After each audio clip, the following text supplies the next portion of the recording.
right, what's up, guys? It's Analyst, and I'm back again with Luke for Week 13. Week 13, right? Oh my God, Yep. it's been so long. It's been so long since we recorded one of these. Last one we did was Week 10, so nice to be back. Holidays, work stuff. I do have another job outside of this, and Luke's a college student right now, so we do have some stuff going on. But it's great to be back, especially as we approach the fantasy football playoffs. How are you looking in your leagues? You playoff bound in most of your leagues? Most of them. I'm definitely on the brink in a few. I'm not quite out of too many yet, but I'm sitting, 6-6, 7-5, sort of right on the border in a lot of leagues. Yeah, I think I have more 6-6 teams than I can count, which I don't know how I feel about that. But it's like I'm always fighting for my life at these points in time. So no different this year. But some leagues where I'm doing very well. I'm either the number one seed or 6-6, so I'll take it. Right? Yeah. All right. So reminder, as always, if you guys go on Underdog, use the code ANALYST, and they're going to match your first deposit up to $100. I forget how to talk. We haven't been here so long. Yeah. So if you guys want to play any of the pick'ems, they have great best ball tournaments and things like that. Definitely go check it out. You have a chance to win some money. We've been posting, our over/under picks each week on Thursdays for those Thursday games. Some of them have been hidden, and we had some people win money these last couple of weeks. So if you want to check it out, get in on the action, you have the link under this video, and you can also just go to the app and use code ANALYST. So that'd be great.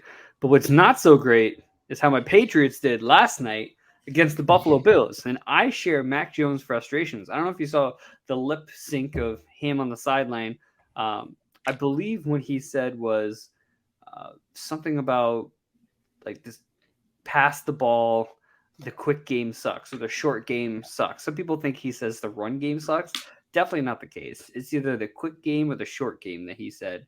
And I agree. And we had this conversation last night with some people that I was watching the game with. We basically said, if you don't trust Mac Jones to throw the ball deep or to just do anything but hand it off and throw it to players who are behind the line of scrimmage, then why is he starting? Because Bailey Zappi came in there and they have no problem throwing the ball down the field. But now Mac Jones comes in against the Bills and you're too scared to let him throw it past like 5 yards down the field. It just doesn't make any sense. So if you don't feel like you can trust him to do that, either put Bailey Zappi in or figure it out or like start doing it. Mm-hmm. To be fair, they do have like a defensive coordinator and a special teams coordinator calling the plays, which I don't know. Bill was so stubborn on like keeping everything in the house that he'd rather have a defensive coordinator call plays than bring someone in who has experience to call the offense. That's what I think, at least. But Ramondre kind of let people down. Jacoby let people down. I don't know if anybody had a bet for Marcus Jones to get the first touchdown of the game, but if you did, you're a millionaire. Congratulations. Yeah.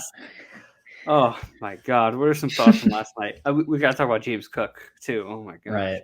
Yeah, I made note of that. But just to talk about the Patriots for a little, I saw a press conference of Mac Jones sort of explaining his frustrations, and he actually gave the media an answer, which is sort of not the Patriots way.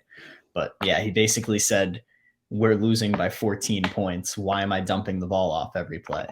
And that's exactly what we're saying. But I do think while that is definitely questionable, we have to give them some credit for throwing Marcus Jones on offense. He got 2 catches in this game. He was their leading receiver.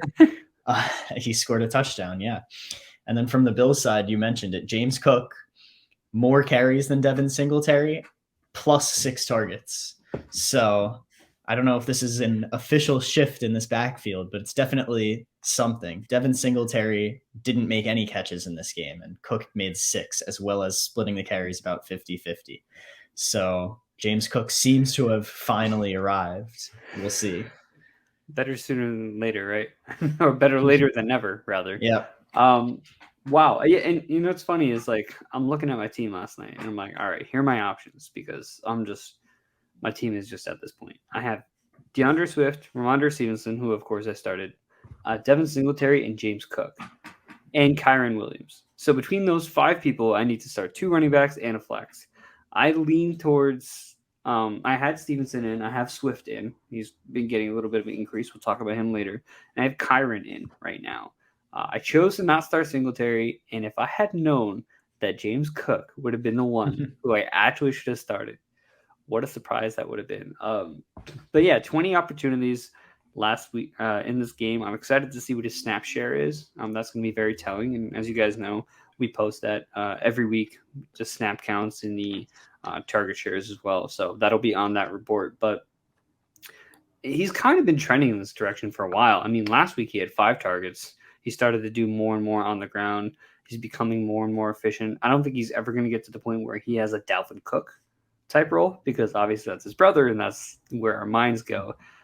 But he seems to be the best running back on this offense. Nyheim Hines, they traded for him for, I guess, no reason other than the occasional third down and punt returns. So that's cool. I saw a lot of what they were doing at times too was they would have Josh Allen under center in shotgun, and then you have James Cook to his left and Nyheim Hines to his right, which I don't know. I saw that happen a bunch last night. I'm just like, I don't know what the point of doing something like that is. Just having one of the running backs there and then rather have a receiver. Right.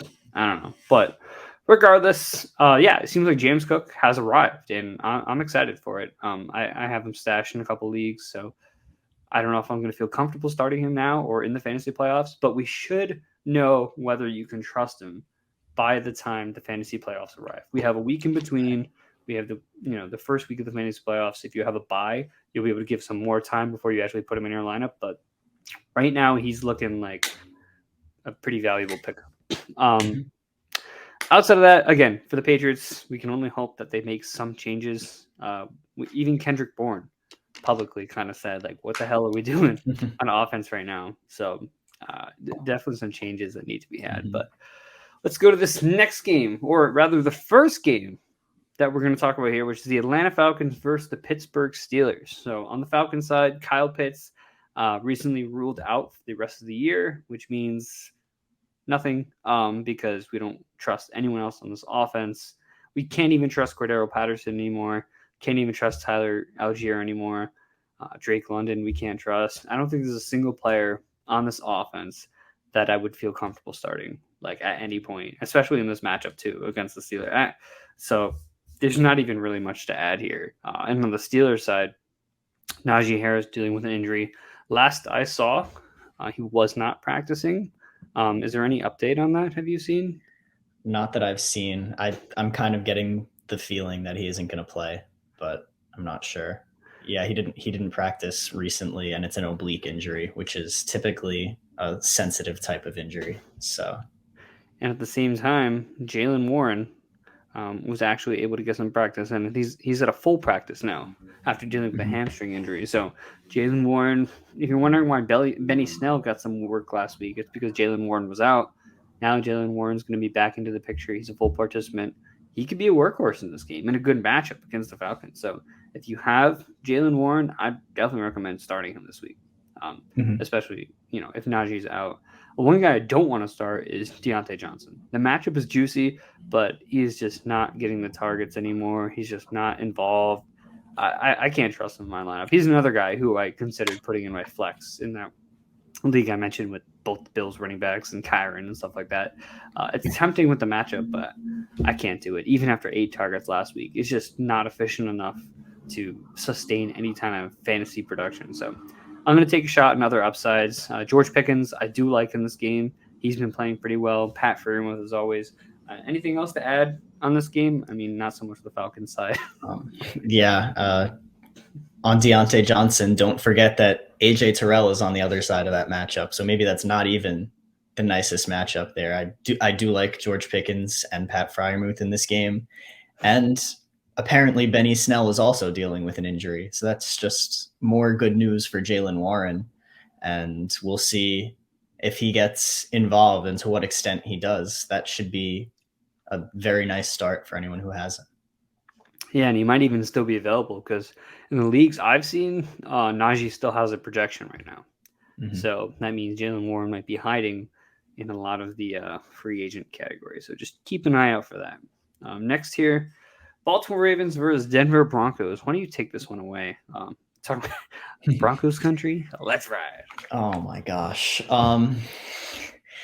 with the Broncos, it's like even with Jerry Jeudy out, Cortland Sutton's been getting the targets and just not producing because the offense doesn't score, right? Like it's almost similar to the Falcons offense in that I guess the Falcons score more and it's just more random people, but Kendall Hinton's getting involved here with Denver. I don't really trust anybody, not even Latavius Murray, who I think I will start again this week with all of those running back injuries that are carrying over from last week. And he did put up a decent performance last week. I don't know how you can trust anybody on this Denver team, even Murray, who I feel comfortable starting. It's so bad in Denver right now. I know everyone's seen all of the jokes about Russell Wilson being the 33rd ranked quarterback out of 32 teams last week. Yep. It's so bad. And then from the Ravens side, you have Gus Edwards had pretty much got all of the running back work. He was only on the field for, I think, 50% of the snaps, but I think the other running backs combined for 3 carries in that game against Carolina. So Gus, while he was only on the field for half of the snaps, was the one who was getting the actual work. So I would expect that to continue and think he's a good flex play as well. From the passing game side of things, I don't really trust anybody on the Ravens. They haven't, other than Andrews, if you have to. Right, yeah. And even he hasn't had a great past few games, but they just don't seem like they're putting an emphasis on throwing the ball with Rashad Bateman done. So I don't think you can really trust any of the pass catchers outside of Andrews. And if you look at the Broncos side, there's a guy on TikTok, and every week he gives an update. So apparently Russell Wilson has 12 bathrooms in his house, in his mansion, or whatever, with Ciara. And they're doing a counter to see, is Russell Wilson going to throw more touchdown passes than he has bathrooms in his house. And I think his total on the year is 8 passing touchdowns in, I guess, 11 games because they had their bye. And they have 12 bathrooms in their house. So just something to keep an eye on. Really curious to see if he passes that threshold because people are going to go nuts. Next game here, Chicago Bears versus Green Bay Packers. Justin Fields practiced in full. You are getting your runner back in this offense. So if you have Justin Fields, rejoice. You can finally use him again until he hopefully doesn't get hurt again for running crazy as he has been. David Montgomery, he's someone I'm confidently starting right now. With Khalil Herbert out, he is just getting a lot of work in that backfield, especially as a pass catcher, and especially now that Darnell Mooney is out for the year as well. So I think we're going to see David Montgomery continue be involved as a pass catcher on the ground. So, and the matchup against the Packers is a pretty good one as well. So definitely something you could take advantage of with him. Other than that, no bear I am looking to start. And on the Packers side, you have Aaron Jones, you have A.J. Dillon. A.J. Dillon getting a little more involved lately. Good to see for A.J. Dillon owners, I guess. But Christian Watson, name of the game. I think 6 touchdowns in the last 2 weeks. He is an absolute beast, or 5 or whatever touchdowns. He's scoring a lot of touchdowns is what you want to take away from that. He's got a good matchup against the Bears. I think he could do it again. I think there's no reason to not start Christian Watson every single week at this point, which is crazy because the last time we were on here, I don't think Christian Watson was even rostered in more than like 20% of the leagues. So kind of crazy how things like that change. But anything else you want to add to this game? Just again, you mentioned it, this running game for the Bears. We saw what the Eagles did to the Packers last week. Jalen Hurts had 100 rushing yards in the first quarter and Miles Sanders went off. So David Montgomery and Justin Fields, you're playing both of them, of course. I'm a David Montgomery believer. I made trades for him in a few leagues once Khalil Herbert went down, especially leagues where I was deeper in receiver. Traded a lot of decent receivers for a player like Montgomery. And from the Packers side, you said it, Christian Watson, pretty much the only relevant receiver. I am a little bit suspect with Aaron Rodgers' injury status. He was really struggling to play against the Eagles last week when they pulled him.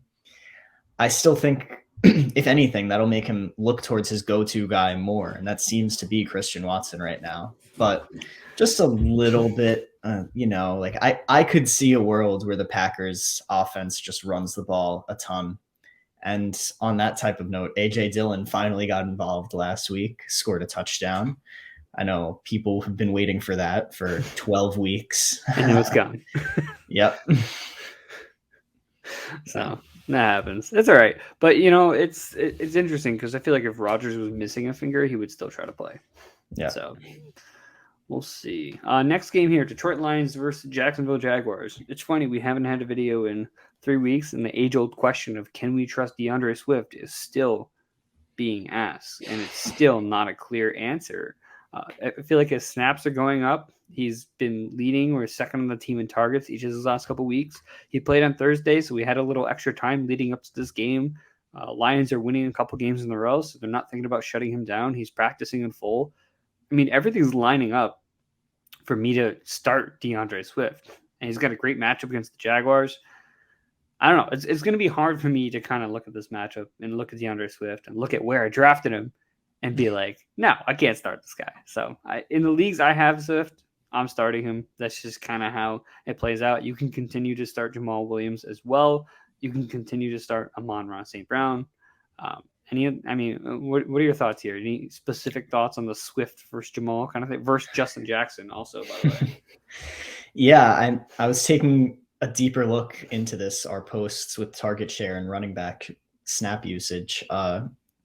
Swift was the second most targeted Lion player last week behind St. Brown. I think he had a 21% target share, which is really, really nice, but wasn't the running back that was on the field most. That was Jamal Williams with only 42% of the snap share. Yeah. So make that one make sense.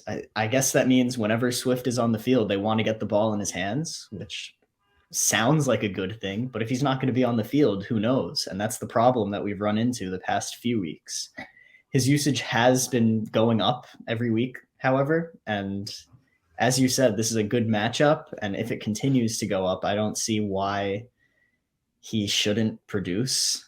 And yeah, that's kind of it from the Lions side, right? And then the Jaguars, Zay Jones was the guy last week, but it feels like it's either Zay Jones or Christian Kirk every week, and you don't really know. It's a real headache. Travis Etienne left last game hurt, but they're saying he's fine. He's practicing and going to play Sunday, so I would expect him back in your lineup. Pretty much everybody. I don't really see worlds where you're benching him at this point. Yeah, this game should probably be close. I'm expecting a decent game here. Yeah, I don't know how many people are going to be watching, as opposed to this game, which is the Deshaun Watson return / revenge / I don't know. It's kind of touchy to talk about Deshaun Watson these days. Yeah. No pun intended. Now, talking about the Cleveland Browns here, Watson coming back, what does that mean for the rest of his offense? Well, if he plays like we saw in the preseason in that little snippet, they're going to be in trouble. Because Jacoby Brissett has been steady. I think that's the right word for Jacoby Brissett. He's been steady in this offense. He's been keeping Donovan Peoples-Jones, Amari Cooper, David Njoku, Nick Chubb, all of their fantasy values have been kept afloat with Jacoby Brissett. So we want to thank you, Jacoby Brissett, on behalf of the fantasy football community for your service to the Cleveland Browns. But look, I mean, obviously the upside with a guy like Watson, if he's playing at his best, is Amari Cooper can be a wide receiver 1. David Njoku can be a top 5 tight end. Like, we know what he's capable when he's playing at his best. This dude just hasn't played a regular season game in 2 years. So it's kind of hard to judge that. He's playing against, he couldn't have had a better matchup. I feel like the Texans are definitely going to be motivated.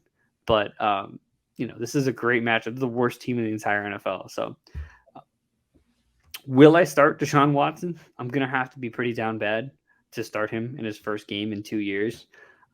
But that rushing upside is always what's going to keep him afloat no matter what. So David Njoku also, I believe, is expected to be out this game, which screws me over in a couple leagues. But regardless, I think it's going to mean big things for Amari Cooper, who tends to only play really well on the away games. I don't know if you've seen that stat. But whenever he's at home, he just does not play well. When he's on the road, he averages like 20 points per game. So I'm starting Amari Cooper in this matchup. Yeah, I think that he's pretty much the guy on this passing offense, at least, outside of Nick Chubb, of course, who you're playing every week. I think Cooper is really the guy here. And with Deshaun Watson back, I mean, that upside is sky high. I wasn't really a big fan coming into the season of drafting Cooper just because this whole situation was still muddy and I didn't really have faith in Jacoby Brissett. But to his credit, he has kept Cooper afloat. Cooper's kept himself afloat. And now with Deshaun Watson back, that ceiling just grows even more. I'm playing Cooper and just monitoring his usage closely and hoping, if I'm a Cooper owner, that he is Watson's favorite target and we don't see sort of a shift there. And from the Texans side, I'm sick of the Texans. Their passing game is so bad. It's so bad. And they benched Davis Mills last week for Kyle Allen. It of course didn't help because why would it? And I get that they were getting absolutely blown out by the Dolphins, but they just didn't give the ball to their best player, Dameon Pierce, who had 5 carries last week. The Texans rushed for 36 yards total last week.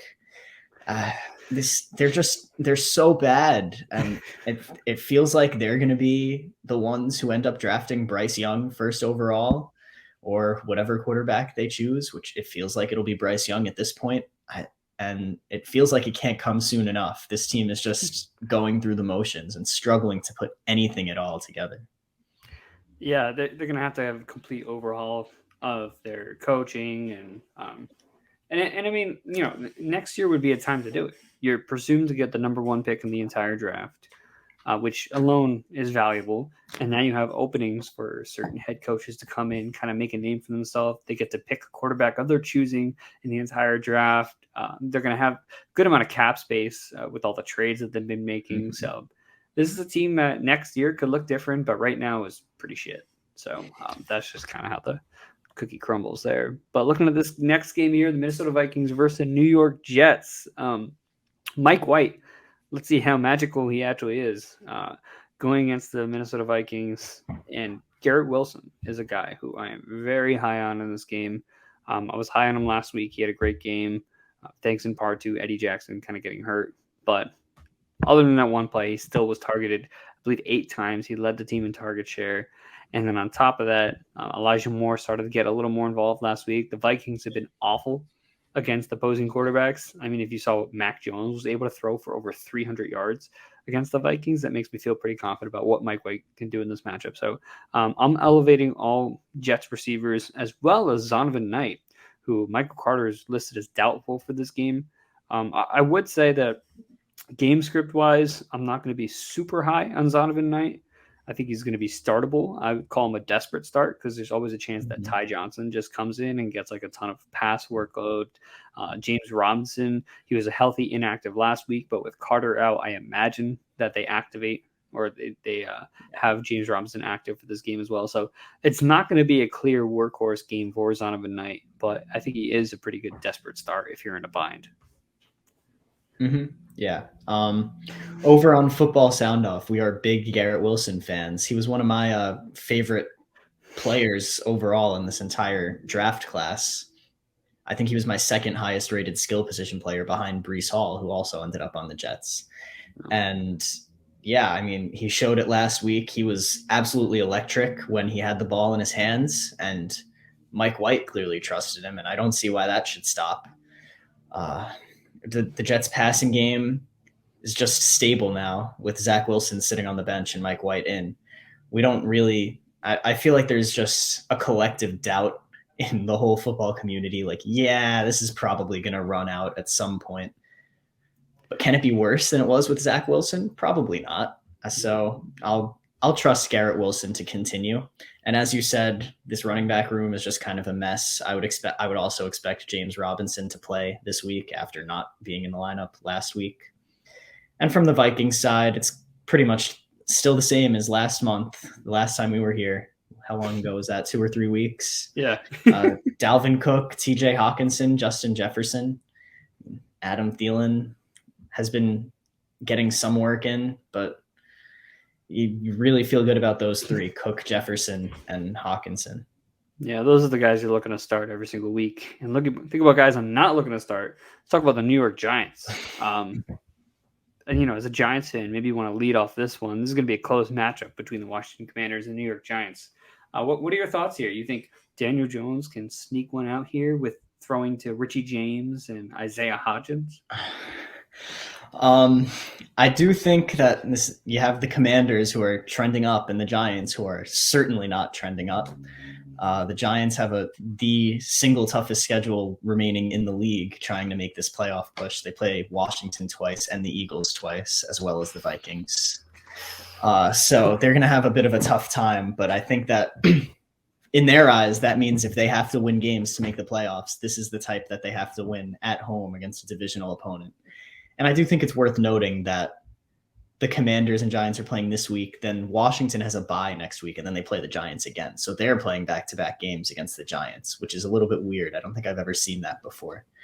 But strictly this game, the Giants are expecting some reinforcements on the way back. Evan Neal and Ben Bredesen on the offensive line, who haven't necessarily played great, but they're better than the backups who have been playing while they've been hurt. So maybe a boost for the run game, which has really struggled the past few weeks. Saquon hasn't been that fantasy threat, that number one running back that he was for the first half of this season. So maybe the run game gets back to doing what it was doing earlier in the year. Daniel Jones, I mean, as you said, who's he throwing the ball to these days? Even Darius Slayton hasn't practiced yet this week, and he's not practicing today either. But that's just an illness, and I think they're expecting him to play. It's just, it's a real mess there in the New York, New Jersey, whatever it is. From Technically Jersey. Technically Jersey. Yeah. From Washington's point of view, Terry McLaurin has been pretty solid with Taylor Heineke in. The Giants secondary is another banged up group. Adoree Jackson is not going to play this game. Their number 2 corner has been Fabian Moreau. He's not going to play this game, I don't think. So they're going to have a bunch of practice squad undrafted corners playing back there, 6th round picks. It was a mess against Dallas, and it's probably going to be a mess against Terry McLaurin. So I'm certainly firing up Terry McLaurin very, very, very confidently. And Washington's backfield, I mean, it's still annoying. Brian Robinson had the upper hand last week. The Giants' run defense is bad for what it's worth. I don't really know who to start between Gibson and Robinson anymore. I don't know if you have any insight. Yeah, so from what I've been seeing, apparently Antonio Gibson hasn't practiced this week. And if that ends up being the case, and Brian Robinson ends up starting this game, between him and Jonathan Williams, I think we're going to see a workhorse role here for Brian Robinson, which would merit a start. So, definitely keep an eye out on that situation. Regardless, Antonio Brown is banged up. So I'm fine kind of taking a shot in both these guys. Robinson has been getting more involved in the pass catcher. It seems like he's kind of starting to pick up a little bit. Gibson, he's going to do his thing, either in the red zone or on 3rd down. So I think both these guys are startable. I just don't think the upside is really too much there. And as you mentioned, Terry, he's got a great matchup against the Giants. And on the flip side for the Giants, Richie James kind of playing that slot now with Wan'Dale Robinson now out. Darius Slayton on the outside. I guess Isaiah Hodgins on the other side. Daniel Bellinger, I think, was supposed to come back soon. I saw something about that. I think this week. No, so there you go. There's your other guy potentially. But Odell Beckham Jr. did meet with the Giants. Obviously, there's no deal right now, as he is meeting with the Cowboys and the Bills so far. I'm just assuming Odell is going to have a team either next week or the week after, right by fantasy playoffs. So we're still not going to know what to do with him at that point. So that's great. But that's how these teams are looking, and it's not looking great. But with these two teams, you got A.J. Brown in a revenge game against the Tennessee Titans. He's going to be motivated. I know for sure he's going to be motivated because over the last couple of weeks, he has not had great games. He's had some fumbles. He's had some drops. This is not the A.J. Brown we know, and what better matchup to get back than at home against his former team. So I'm expecting a big game for A.J. Brown, and there's not really a whole bunch of stats to kind of back that up other than the Titans being pretty bad in their secondary. But I think A.J. Brown's in a spot to really have a good game. I think Miles Sanders did a little too much last week in terms of his usage. So I really don't think he's going to be that kind of guy again this week. But for the most part, I'm liking A.J. Brown this week. Devontae Smith, he's still going to be a part of the offense, especially with Dallas Goedert still out, and Jalen Hurts is going to do his thing. On the flip side, do we trust Treylon Burks this week? Is Treylon Burks going to see Darius Slay, or is Robert Woods going to see Darius Slay, or is he just not going to shadow anyone? I'd assume. I don't know, but I would start Treylon Burks in my flex. Not that he needs to start in your flex specifically, but I think he's a decent flex play this week if needed. What are your thoughts on some of the others in the team? Also, kind of a side note, the defensive tackle for the Eagles is expected back this week, Jordan Davis, and that's a big threat on that defensive line, and that's going to hinder some of what Derrick Henry is going to be able to do in this game. So, what are your thoughts on this matchup? From the Eagles' point of view, Devontae Smith's been a consistent fantasy presence with Dallas Goedert out, and he's been limited in practice this week. Going to play a little banged up, I'd imagine, but I'd throw him in my flex spots as well as starting A.J. Brown, as you said. The Titans, you mentioned Treylon Burks. I'm not sure it matters if he's covered by Darius Slay, because if he's on the other side, it's James Bradbury. It's not much better. But I know you were as well. I was a big fan of Treylon Burks in this draft process as well. And I was mocking him to the Titans for just about the entirety of it, because his college tape is exactly what A.J. Brown does in the NFL. He catches the ball and he runs and makes plays with the ball in his hands. He can go up and get contested catches, even if he's not necessarily the best separator in the world. And that's what he's shown the past 2 weeks for the Titans. I thought you were going to stop it as he catches the ball and he runs. I'm like, well, you just described every wide receiver. But what a guy. Yeah, I think that he landed in sort of the perfect spot for that skill set, just replacing A.J. Brown in that system. And obviously he hasn't developed into A.J. Brown already, but he's starting to get those targets that no Titans player has gotten since A.J. Brown left. And I do think that if he puts out another good performance this week, I will be starting him pretty much every week in my flex if he sees more usage. I think that Tannehill is starting to feel comfortable giving him the ball. I think as a whole, the team is more comfortable giving him the ball in general. So yeah, that's definitely something to look out for going forward as well. Something else to look out for in this game is Kyren Williams and the Los Angeles Rams going against the Seattle Seahawks. I say Kyren Williams because with Darrell Henderson gone, he took over this backfield officially. 70% of the snaps, over 10 touches during the game. I think he scored 9 points. So he's trending upwards every single week. This is a better matchup this week against the Seattle Seahawks, I feel. Even though Matthew Stafford's still going to be out, it's looking like he's still in concussion protocol. But I'm fine with starting Kyren in this matchup. I think especially with the receiving work that he's been getting, no Cooper Kupp, no Allen Robinson now, and no Tyler Higbee just because of the fact that they don't use him. But so I think Kyren Williams is definitely startable in this game, and I have him starting in a couple of leagues this week. Hopefully, fortunately, but that's just kind of how it plays out. And on the flip side here, Seattle Seahawks, they're going to keep doing their thing. Seahawks defense is a good start this week. They're going against a backup quarterback for the Rams who have no weapons anymore on that offense. So you're starting DK, even against Jalen Ramsey. You're starting Tyler Lockett. You're starting Kenneth Walker. That's just kind of how it is. Yeah. Thoughts? This Rams offense is it's rough. And we were talking about all the injuries that the Giants have. I mean, this is the first team I can think of that rivals that. Aaron Donald is even missing this game. You're down your starting quarterback. You were down your backup quarterback.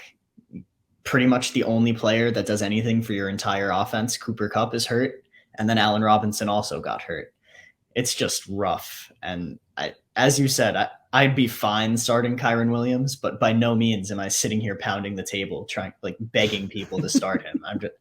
I really just have no faith in the Rams offense. I'm not expecting anything, but if you have Kyron Williams and space for him in your flex, go for it. And the Seahawks, as you said, DK Metcalf is sort of running away with the targets at this point. Him and Tyler Lockett were sort of close earlier in the year, but Metcalf had 15 last week, which is the game went to overtime and they threw a lot, but it was still, I think, 8 more than anyone else on the team, which is notable. And Kenneth Walker didn't rush very efficiently last week, but he had 2 touchdowns. So that's so nice. You're happy with what he did. you're still playing him. Yeah, and what's interesting, we talked about DK Metcalf and his target share. Looking back at a post that I made earlier in the week, he led the entire league with a 40.5% target share last week. And that would normally be not so notable because normally when you see a number like 40, you're like, all right, they threw the ball 10 times and he got 4 of those targets. But no, they threw the ball a good amount, as you mentioned, and they went to overtime. So for him to get a 40% target share in this game is absolutely crazy. If that kind of usage continues, I hope it continues. I just traded for DK in one of my leagues. So I'm in a good spot. DK and Kyler Murray. How do you like that trade? Whew. Nice. Sold Miles Sanders high. I did see that. Had to sell Miles Sanders high. That's the same league I had Montgomery in. I traded for him. So a lot of trades going on in that league over the last couple of weeks. And I don't know, guys, do you keep trades open up until the start of the fantasy playoffs? Because that's kind of how we roll. Something's clear and obvious. And normally what I say too is if you have a 0% chance of making the playoffs, you're not allowed to trade. That's just kind of rule of thumb. Okay, if you see someone who's clearly not making the playoffs, they shouldn't be allowed to trade. But at the same time, those people are also fighting to not get last place, right? Mm-hmm. Because in a lot of leagues, there's punishments for last place, including this one. So we'll have to see. But definitely interesting there. Another interesting game here, the San Francisco 49ers versus the Miami Dolphins. This is going to be a challenge for both these teams. It's going to be very telling. As for the 49ers, Christian McCaffrey dealing with an injury most of the week. It looks like he's going to play and he's going to get his regular workload. But there are some rumblings that Jordan Mason, my little darling before the season started, might have a bigger role. So it seems like Elijah Mitchell, who is back to hurting his knee, is going to be out for a bit. And Jordan Mason is going to come in and be that RB1B in this offense. So if you have the spot to take Jordan Mason in your leagues, I say do it. Stash him. Christian McCaffrey gets hurt again. Maybe Mason becomes this workhorse back for this team, which would definitely be worth a start. But as for right now, he's a stash. And it's crazy he's talking about stashes in week 13, but it's true. I mean, if you stashed James Cook last week, you're happy, right? I stashed Christian Watson right before he had his big game, and I'm happy in a lot of leagues right now, just because I knew he was a rookie and I knew he had high upside. So definitely still worth stashing players if you were able to. I think Debo is going to bounce back in this game. He's kind of had some unfortunate games, but the targets have been there. He just hasn't really been connecting with Jimmy G, especially with Christian McCaffrey hurt. I could see them using Debo a little more as a runner as well. So I'm not sure he's going to play. Debo's not going to play? Really? He's been I don't think he's practiced this week yet. Oh, no. So then it would just be Brandon Ayuk season.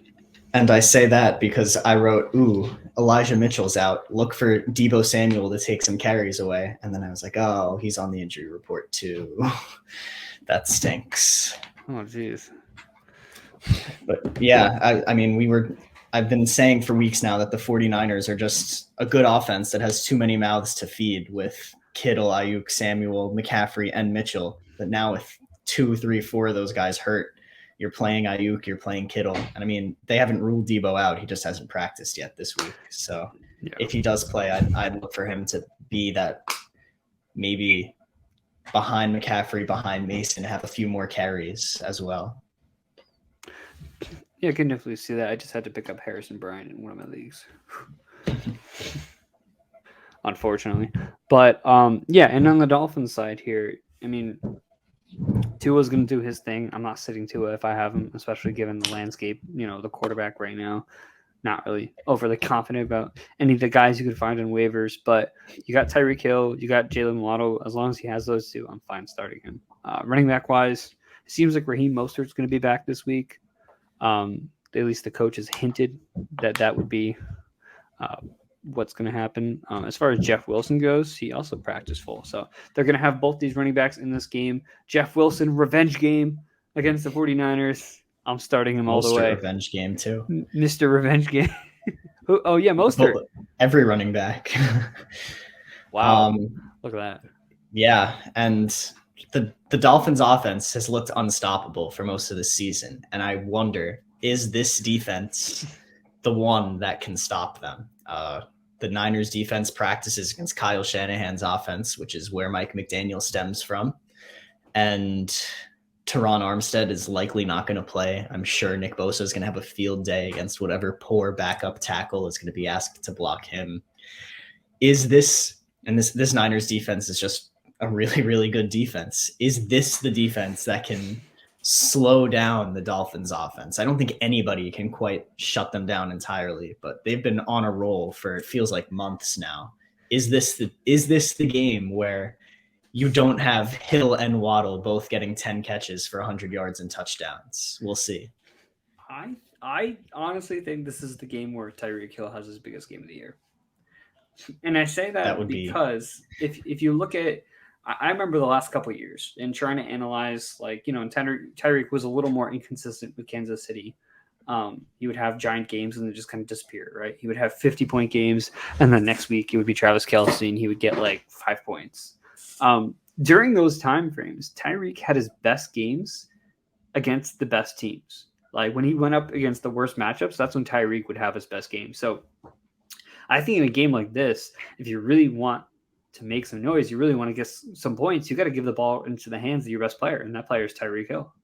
And then you start doing that early on into the game, and then Jalen Waddle starts to get a little more open because you can't double both of these guys. So I definitely think this is going to be a big Tyreek Hill week, and he's going to be someone I look to start in DFS for sure. Right. I mean, I have Tyreek Hill in both leagues I'm in with you. I drafted him everywhere. I'm playing him. I'm looking forward to it. We'll see. I have him in a couple leagues as well, so hoping for some good karma there. But the Cincinnati Bengals versus Kansas City Chiefs, I believe this is a rematch of the AFC Championship game from last year. So two decent teams. Look like Jamar Chase is going to be back for this one, finally. If you're a Jamar Chase owner, you're happy about that. But Joe Mixon, still in concussion protocol. If you have Samaje Perine, do not drop him just yet. He is still going to be usable for this week at least. He did well last week, so I'm expecting him to do well again this week. I'll start Jamar Chase in his first week back. I'll start T. Higgins. I'll start Joe Burrow. I'll start Samaje Perine. I don't know if I feel confident about Tyler Boyd, but if Joe Burrow is going to be throwing the ball that much, I don't think it could hurt as a desperate flex. I mean, this offense has looked pretty inconsistent without Chase. So with Chase back, could be a lot better. And for the Mahomes side, for the Chiefs side, you're starting Mahomes, you're starting Kelce, and I think Isaiah Pacheco is leaning into the every week flex category right now, especially with CEH being out. He's been leading the team in carries, in snaps over the last couple of weeks. Jerick McKinnon kind of getting phased out a little bit more. So if that continues to be the case, Pacheco is going to be a weekly start. It's not a bad matchup against the Bengals, but again, I think this is a game where they're going to be passing the ball a lot more than they're going to be running it. So I would probably lean a little bit away. Juju Smith should be back in this matchup. He kind of disappeared last week, but yeah, what are your thoughts on this game? Do you trust any of these guys? I think it's worth noting that Jerick McKinnon also hasn't practiced this week. So it used to be 60% of the snaps. I think he's down to about 40% now. That may very well be vacated as well, which leaves Pacheco, Ronald Jones, and Melvin Gordon's on their practice squad, I believe. So I think that's who you're left with there, which means that if you're down CEH and McKinnon, I mean, Pacheco could theoretically be on the field for 70, 80% of the snaps. What does he do with that? I'm not sure. I know we all remember when CEH first got drafted and he was on the field every play and would score 5 points a game anyway, because they just throw the ball to somebody else every play. That's just sort of the nature of this Chiefs team. And why not when your quarterback is Patrick Mahomes? Everyone else on the team, Sky Moore was seemed to be the guy outside of Kelsey last week. I'm not really expecting that to continue, but it's just something worth noting. And then from the Bengals side, as you said, Chase should be back. So slight hit to everyone else. I'm still starting T. Higgins. I still think Hayden Hurst is a fine tight end play with, again, how the tight ends are. Not really many big startable options. So Tyler Boyd is probably going back down to like the bench role on fantasy teams, at least, that he was in. But this should be a close game. If it's anything like the 2 games we got from these teams last year, they're going to be throwing the ball a ton. So, yeah, I'm excited to watch this one. If there's one thing I do want to add on Isaiah Pacheco is that this kid runs harder than any other running back I've seen in the league right now. I mean, I'm not saying best running back. I'm saying like the passion behind every carry and every touch. If you watch him play, like this dude runs angry, and like that's what you want. And there's so much passion behind. It's again not one of those measurable stats for any of these players, but if you watch Isaiah Pacheco play, you see how much effort he puts into every time he touches the ball. He's really grateful to be there. I mean, 6th, 7th round pick. He's got chip on his shoulder for sure. So definitely something to keep an eye on as his career progresses. Talking about careers progressing or regressing, Josh McDaniels and Derek Carr, the Los Angeles Chargers against the Las Vegas Raiders. Josh Jacobs, not the guy we thought he was going to this season, and we mean that in a good way for Jacobs. We had him in like 5th, 4th, 6th round this year, just kind of expecting some kind of mess from McDaniels as he typically does in his old Patriots offenses. But one thing about the Patriots offenses too is that when McDaniels had a guy he liked at running back, he was their guy. I mean, look at LeGarrette Blount, look at James White. I mean, they had specific roles, but when he had a guy he liked, he used him. So with Josh Jacobs, we're going to see that continue here against the Chargers, one of the worst run defenses in the entire NFL right now. On top of that, Devontae Adams, he's got a great matchup against the Chargers as well. And then on the flip side, Mike Williams looks like he's going to miss this game. So it's likely going to be Keenan, Joshua Palmer, Austin Eckler again. I mean, DeAndre Carter, do we have to talk about DeAndre Carter at some point? I mean, I just traded him in one of our leagues because we have kick return, punt return yards, and he's getting like 15 points a game. So he's been a decent flex for a lot of people, and I believe he led the team in targets last week as well. So is it time to start talking about DeAndre Carter? Who do you like in this matchup?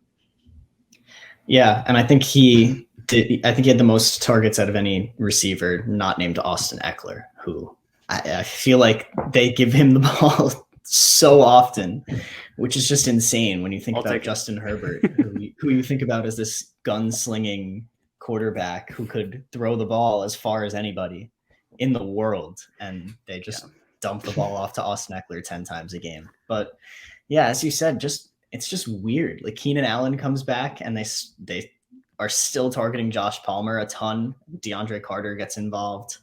I still like Keenan Allen and Josh Palmer more than DeAndre Carter. But as you said, if people play with kick return and punt return yards, DeAndre Carter is a borderline every week flex play until Mike Williams gets back. From the Raiders side, I was that person who played against Josh Jacobs in seemingly every league last week. In the first quarter, Amir Abdullah scored a touchdown, and I was like, haha, suck it. Josh Jacobs didn't score. And then, of course. And then he did. multiple times. 200 that yards. was tough. I mean, you can't expect that every week. But at this point, Josh Jacobs is... You're relying on him if you are a Josh Jacobs owner going forward. He's one of your premier fantasy players. Yeah, and it's funny, thinking all the leagues 2-3 years ago that I had Joe Mixon and Josh Jacobs as my starting 2 running backs, and how that looks right now if you have those 2 guys. I mean, because Joe Mixon had his 50-point game just a couple weeks ago. So, yeah. And looking at this Sunday night football game, this should have been flexed out. The Dallas Cowboys versus the Indianapolis Colts. Tony Pollard still looking like he's the main back in Dallas. It's just Zeke just kind of had the better end of the touches last week. He just got the touchdowns. Tony Pollard didn't. He didn't have any explosive plays.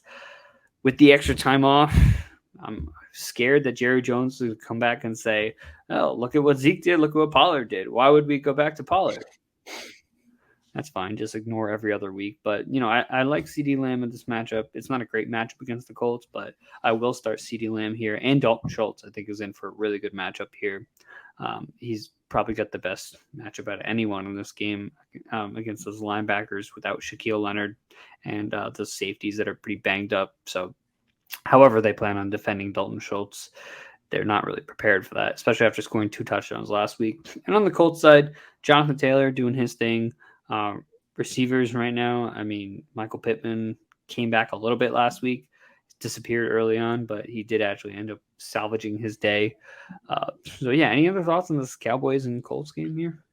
From the Cowboys perspective, it seems like they're starting to catch fire. You have Dak throwing to Lamb, Schultz, and even Michael Gallup last week with 2 ridiculous catches over the Giants practice squad in the secondary, but still.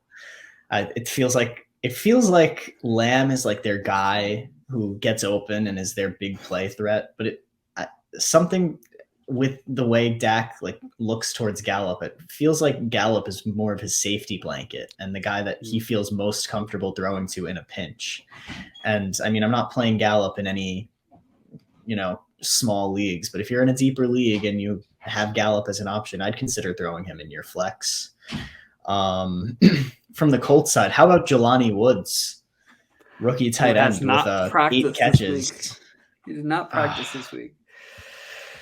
That just stinks, but I think that's something to look forward to in the fantasy playoffs potentially.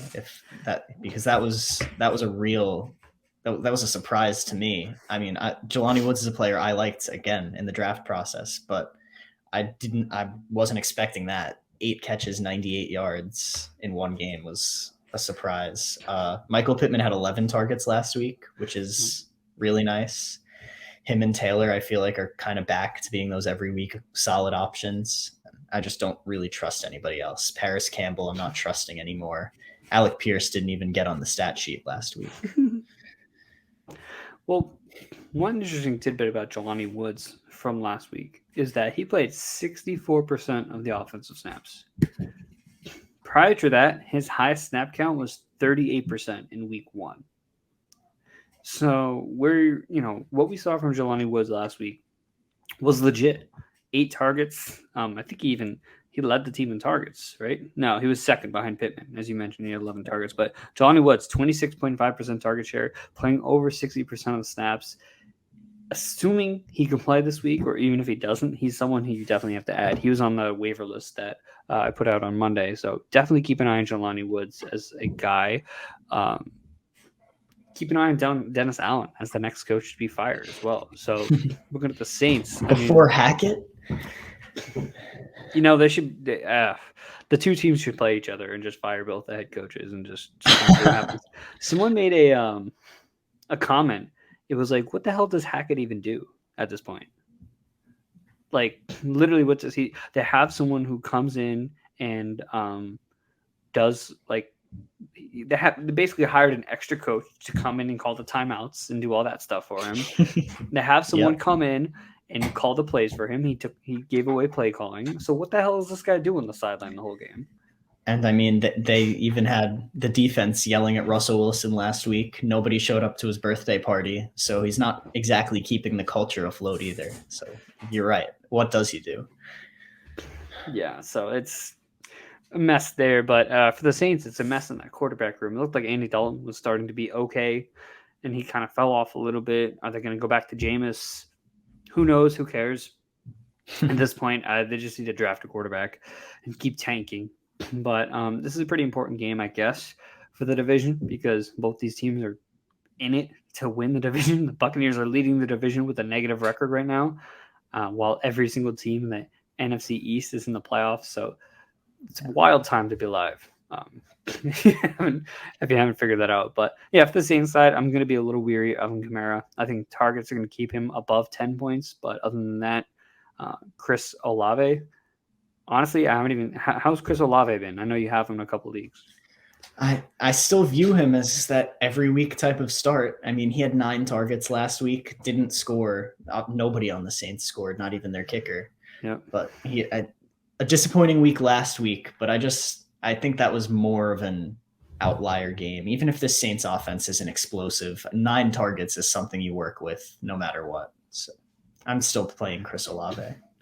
And I'm probably a little more down on Tom Brady this week. The Saints do have a decent defense, one that can stymie Brady as they have throughout his entire career in Tampa Bay. I don't think he got swept by them last year. He's had a lot of trouble against the Saints. By the way, you see Drew Brees get struck by lightning? I saw that. Did they figure out, was that real or was that like a stunt? I thought I saw a rap sheet or someone like tweet about it saying he didn't actually get struck. But I don't know. It's kind of weird how they just kind of filmed something like that, like outside of the camera. I don't know. I think it was fake. Why are they recording with thunder? And he wasn't wet from the ring. I don't know. A lot of questions. But a bit of a sidebar. I mean, Chris Godwin came in and he was the guy for Brady last week. So if he wants to continue doing his thing, I think they got to make Chris Godwin the guy again this week. On top of that, running back wise, Leonard Fournette coming back. It's going to be messy between him and Rachaad White. I have a league where I have both these guys, so it's going to be tough. I'm probably leaning Fournette just because that's what we know, but I would not be surprised to see Rachaad White take over this backfield completely. Yeah, that's a note I made as well, is how much of this usage is Fournette going to get back? Before he got hurt, he was losing some of it in that Germany game. That's the game he went down in. But before he went down, he wasn't on the field every play. Rachaad White was taking some of the snaps then. And White looked pretty good last week. So it'll be interesting to see. Marshawn Lattimore has been limited practicing for about 2 weeks now. He didn't play last week. He hasn't played in a while.